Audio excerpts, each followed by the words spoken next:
All right, what is up, ladies and gentlemen? I'm step maxing right now on my walking pad, so if you guys can hear that in the background, excuse me. But this week we're starting a series on managing your health as an enhanced bodybuilder. So we're going to start off with what is by far the most important thing, and that is managing your blood pressure on PEDs, the silent killer. It's called that for a reason. Most people go not checking their blood pressure, and that's how you end up on dialysis. You don't want to have to go to that shit every single day to stay alive. So I don't want that to be you, so I'm going to give you guys a checklist of things to make sure you are doing so that you can stay dialed, make sure your blood pressure is managed, and stay healthy. This is a marathon, not a sprint. We all want to get huge, but we're not going to get huge in the grave. We all want to fill out that XXL coffin. That's not how we're going to do it if we are on dialysis. That's for damn sure. So, first off, big ticket items.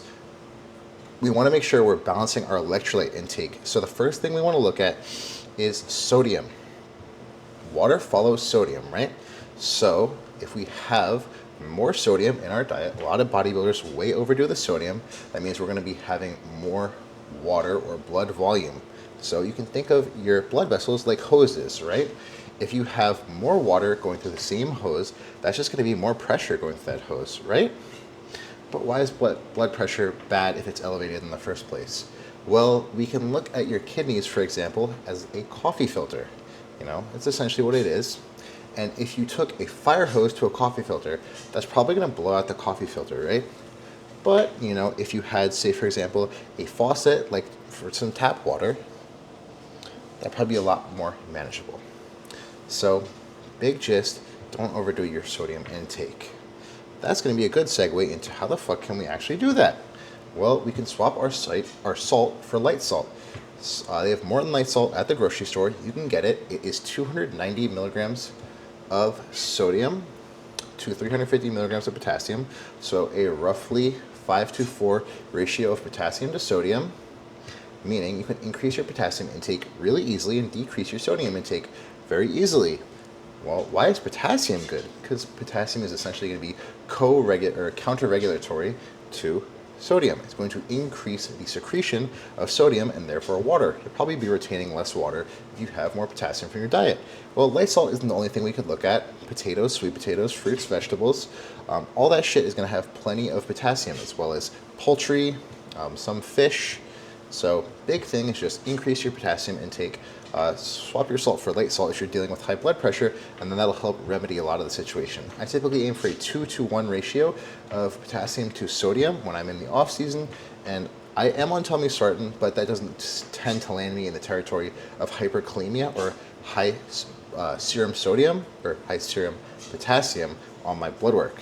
So just take that in mind. If you are on an ARB, make sure to watch your potassium on your blood work to make sure it doesn't trend high. Some people do deal with that more than others. Next off is magnesium. Essentially going to be counter-regulatory to the effects of calcium. Calcium can kind of be responsible for the contraction in the, I believe it's called like the action potential gradient. I believe that's the term. I haven't read into that in a very long time. But essentially what magnesium is going to do is it's going to help with the vasodilation or relaxation of your blood vessels, meaning that it is going to essentially make it see like a larger hose for that water to flow through. There's more to it. Magnesium is responsible for a lot of shit. It's over like 600 enzymatic processes throughout your body. Just is increase your magnesium intake. Bare minimum I'd recommend for clinical benefits would be 500 milligrams of elemental magnesium from a magnesium glycinate throughout the day. You can split it up morning, night, morning, throughout your meals. I take 1,500 milligrams a day spread throughout 5 meals with 300 milligrams per meal. Huge benefit just in terms of my cognitive function, mood stabilization.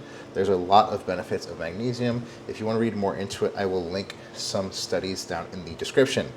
So the next off is going to be prioritizing your sleep. 7 to 9 hours of consistent restful sleep with some deep and REM sleep in there is going to do wonders for you.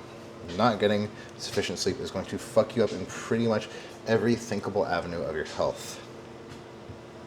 Insulin sensitivity, blood pressure, cognitive function, the list goes on and on. Inflammation, insulin resistance. Just make sure you're getting good sleep if you want to stay healthy.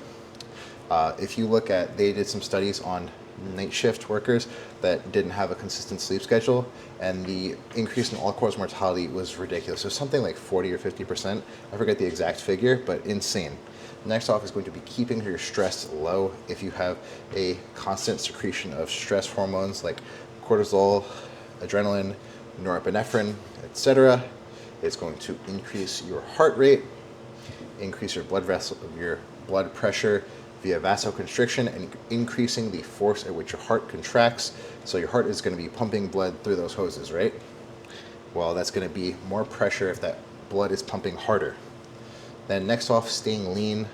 Increases of inflammation can increase your water retention. Fat tissue needs blood to survive, so you're going to need more blood volume to keep that fat tissue alive. All in all, staying lean is going to be your best bet if you're on PEDs and you want to keep your blood pressure dialed. There is some level of flexibility here. You just don't want to be getting to 20, 30, 40% body fat and be blasting a fuck ton of gear. That's probably the dumbest thing you could do. You'll end up with man tits and high blood pressure. The list goes on. Just is, don't be a fat, lazy, sloppy fuck.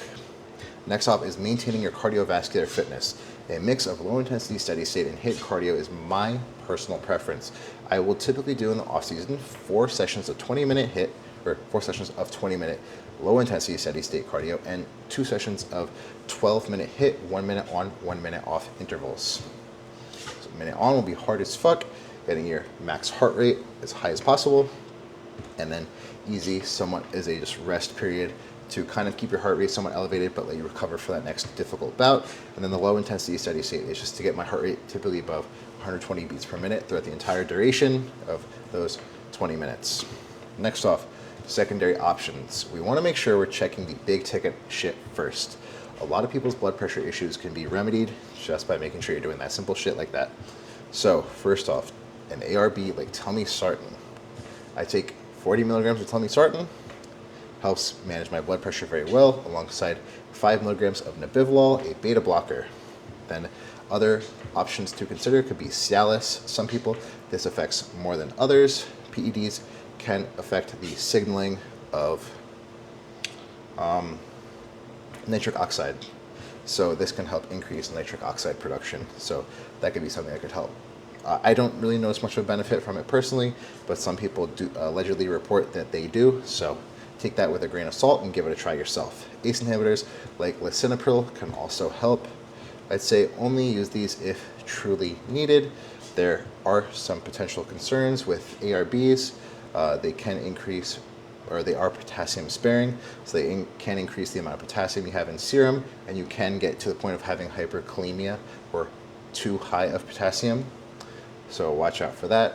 Some beta blockers with very long half-lives can affect your exercise performance. So I'd recommend taking something like nebivolol, which won't have as much of an effect on muscle tissue as some of the other ones. And then Cialis is relatively benign.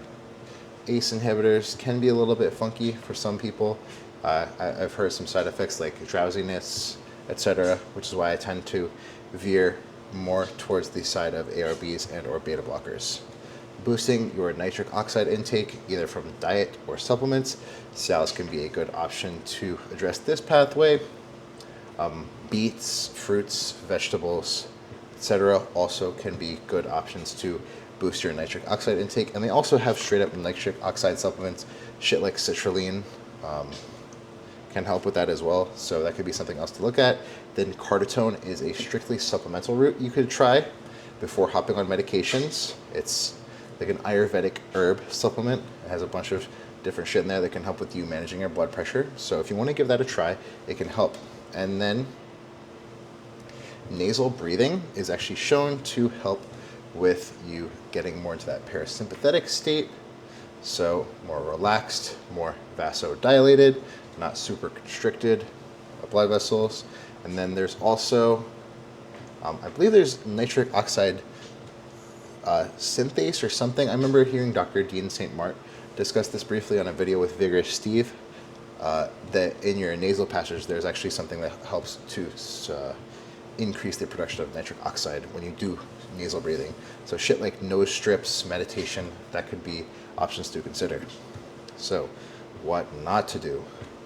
Don't be a retard and slam boatloads of Tren, Winstrol, Anadrol, EQ, D-ball, and Trestalone around the clock if you want to manage your blood pressure well. You can do these things. Just make sure your blood pressure stays dialed and monitor it regularly. Don't ignore your estrogen management. Estrogen can increase the amount of water you are retaining, therefore increase your blood pressure. Abuse growth hormone without controlling water retention. You guys see a theme here? Make sure you're controlling your water retention. Stay lean, stay fit. Don't let your water retention get out of control. Don't eat like an asshole. This is gonna make you more inflamed. Fuck with your electrolyte intake. So just make sure, control your inflammation, water retention, electrolyte intake. Stay healthy. And don't be lazy and inactive, motherfucker. Don't skip cardio, and don't get no steps. So, bonus points. Regular monitoring. Get a home blood pressure cuff. This is mandatory if you're on gear. Track your morning readings. If you go to the doctor, compare to clinic checks. Sometimes those Amazon cuffs can be a little bit shitty.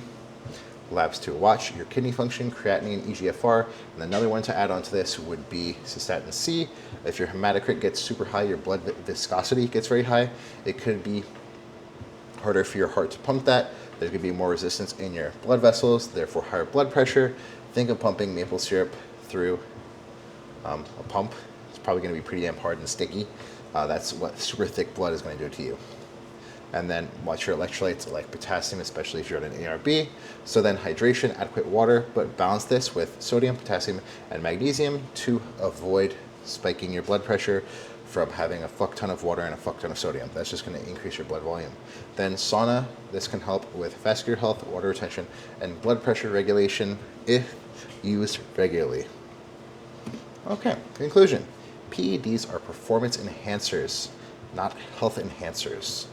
Your priority when you are on PEDs should be making sure you can stay healthy. So if you want to get huge, you can do this for a long time. Keep your blood pressure, blood work, and health your number one priority. Progression should be slow, measured, and deliberate. Not necessarily slow, but consistent, measured, and deliberate, I think would be a better way to phrase this. Make sure you are ticking along consistently. Don't just seek to get to the finish line as fast as possible. This is a marathon, not a sprint. You don't want to be on dialysis because you fucking blasted 2 grams of Tren and you blew out your kidneys being a retard. More isn't better. Better is better. That is the simplest way to state it. Don't just go around taking 2-3 grams of gear because you want to get huge overnight. If you can get more out of less, get more out of less. Progress your shit up as needed to make sure you're progressing at an adequate rate that is satisfactory to you. Play the long game, stay lean, train hard, stay alive. So, this concludes our presentation for today. Let me know any questions, comments, concerns, anything you think helps manage your blood pressure in the comments down below so you can help out one of your fellow PED users or bodybuilders, powerlifters, strongmen, whoever the fuck is using gear out there. We're all a big community, so let's help each other out. Have a good rest of your day, guys. Take care. Bye.